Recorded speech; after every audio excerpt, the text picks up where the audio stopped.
نحمده ونستعينه ونستغفره ونعوذ بالله من شرور أنفسنا ومن سيئات أعمالنا. من يهده الله فلا مضل له ومن يضلل فلا هادي له. وأشهد أن لا إله إلا الله وحده لا شريك له، وأشهد أن محمدًا عبده ورسوله. يا أيها الذين آمنوا اتقوا الله حق تقاته ولا تموتن إلا وأنتم مسلمون.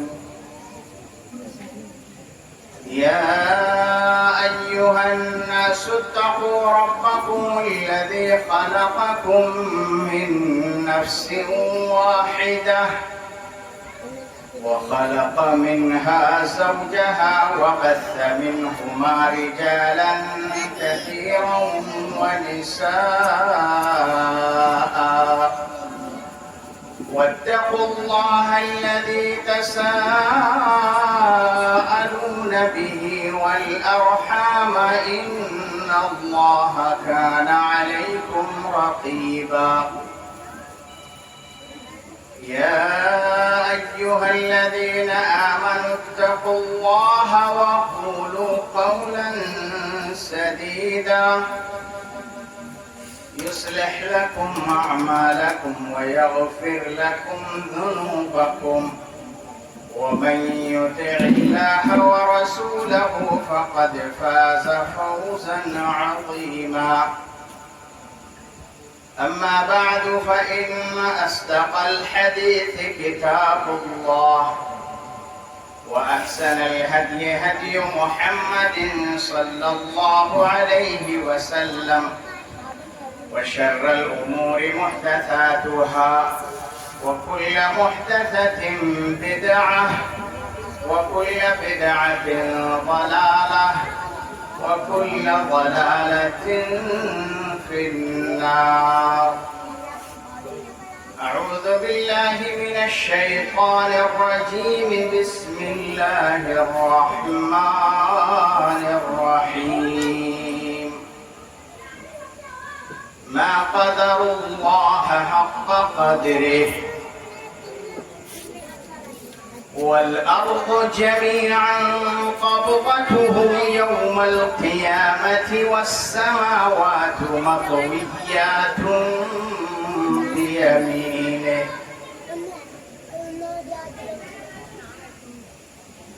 انوار کا عالم ہے، فضا جھوم رہی ہے. انوار کا عالم ہے، فضا جھوم رہی ہے. خوش ہو کہ مدینے کی ہوا جھوم رہی ہے. انوار کا عالم ہے،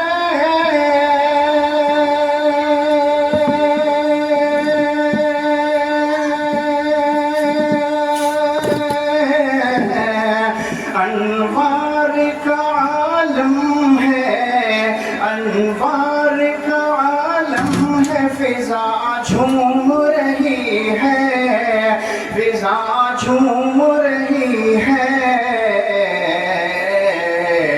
خوش ہو کہ مدینے کی ہوا جھوم رہی ہے. خوش ہو کہ مدینے کی ہوا جھوم رہی ہے. فاراں کی بلندی سے جو برسایا زمین پر.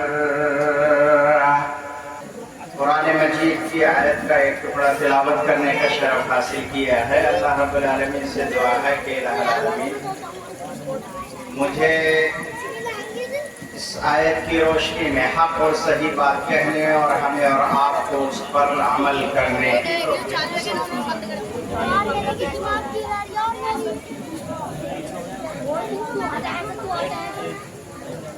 دنیا میں ہر طرف فتنے، لڑائی جھگڑے،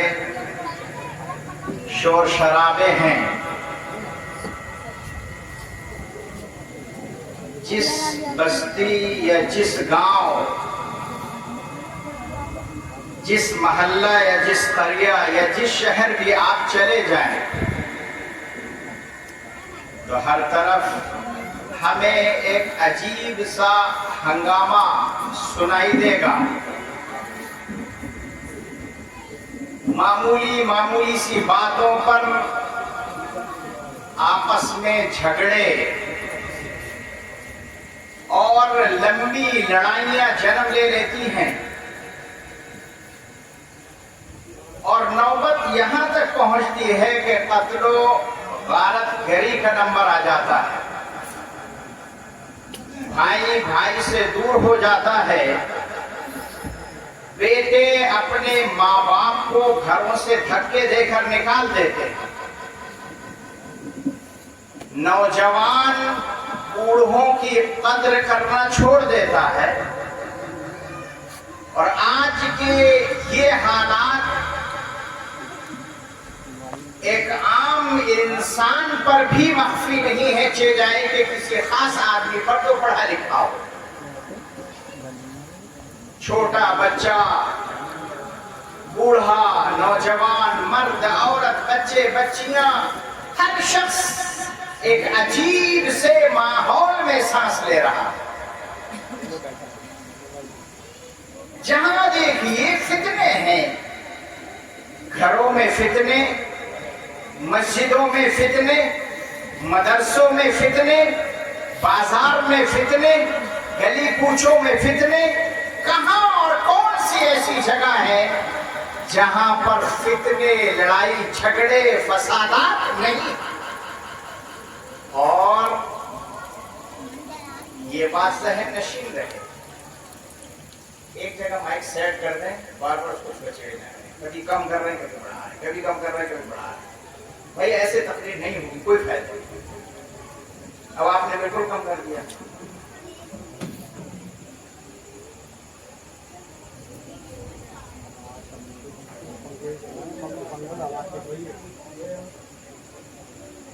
بہت کم ہے، نہیں بول پاتے، یہی میں بول رہا ہوں۔ دیکھیں ابھی وہ بول رہا تھا آواز تیز آ رہی تھی، اب کیسے کم ہو؟ کی آواز آتی ہے تو وہ ہوا آتی ہے، نیچے کی آ جاتی ہے اتنی دیر میں۔ یہ اگر نیچے سے لگا ہو تو اتنی ہوا نہیں۔ چلے خیر، اللہ کریم انشاءاللہ۔ حالات یقیناً بڑے عجیب سے ہیں، اور اس کے ساتھ ساتھ ہر انسان یہ چاہتا ہے کہ مجھے سکون ملے۔ عورت شوہر سے سکون چاہتی ہے، شوہر اپنی بیوی سے سکون چاہتا ہے، ماں باپ اپنی اولاد سے سکون چاہتے ہیں، بیٹا اپنے باپ سے اور ماں سے سکون چاہتا ہے، لیکن یہ فتنے اور یہ لڑائی جھگڑے ہمیں سکون کی سانس لینے نہیں دے رہے۔ کبھی ہم نے ان کے اسباب پر غور کیا کہ ان فتنوں کا سبب کیا ہے اور سکون ہمیں کیوں نہیں ملتا؟ پیسے والے ہیں، مالدار ہیں، شاندار بلڈنگ بنی ہوئی ہے، اے سی لگے ہوئے ہیں، جنریٹر چل رہا ہے، 24 گھنٹے اے سی میں رہتے ہیں، لیکن سکون نہیں، چین کی نیند نہیں آتی جب تک کہ نیند کی گولی نہیں کھا لیں۔ کیا وجہ ہے بھائی؟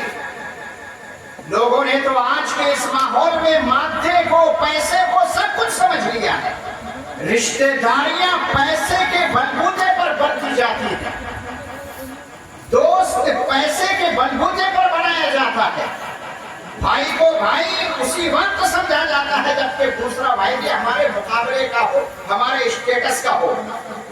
پیسہ ہونا چاہیے. پھر سکون کیوں نہیں ہے؟ یہ کیا وجہ؟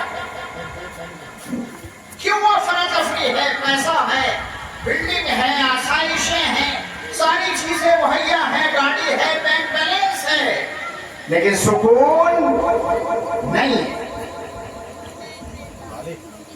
میں بتاتا ہوں کہ سکون کس میں ملے گا. قرآن کی آیت کہتی ہے وَمَا قَدَرُ اللَّهَ حَقَّ قَدْرِهِ. لوگوں نے اللہ کے مقام کو پہچانا ہی نہیں.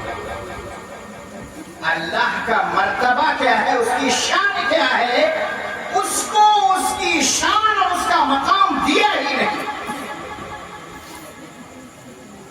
ما قدر اللہ حق قدرہ. رب العزت کا جو مقام ہے، جو اس کی قدر و منزلت ہے، جو شان ہے، جو مقام و مرتبہ ہے، وہ مقام و مرتبہ لوگوں نے اس کو نہیں دیا ہے.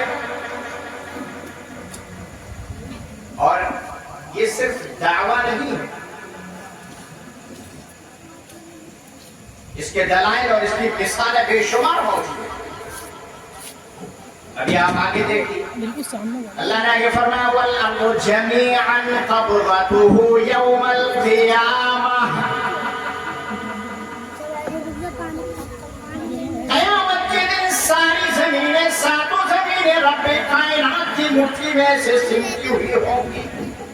یہ زمین اتنی طاقتور جو پوری دنیا انسانیت اور آدمیت کو اپنے دامن میں سمیٹے ہوئے ہے، اللہ رب العالمین سمیٹ لے گا. ایسے احادیث سے ثابت ہے، میں تفصیل نہیں بیان کر سکتا، مختصر سا بات.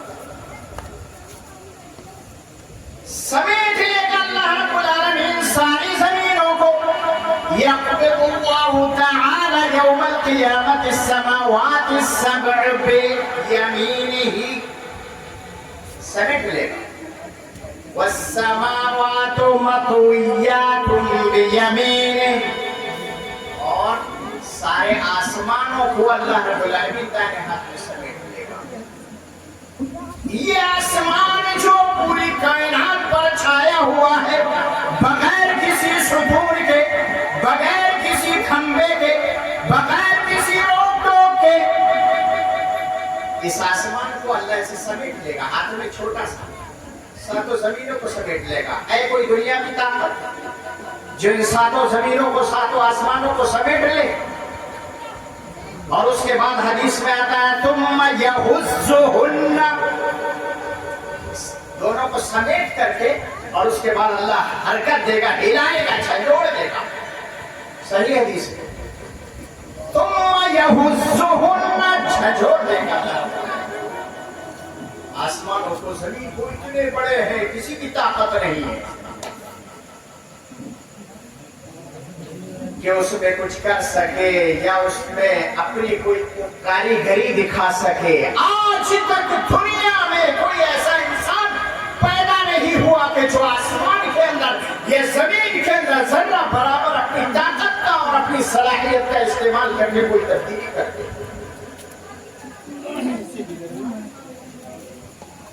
تو یہ رب کائنات کی طاقت اور رب العزت کی وہ ذات عظیم ہے جو جب چاہے جس وقت چاہے آسمانوں کو سمیٹ لے اور جب چاہے جس وقت چاہے زمینوں کو سمیٹ لے.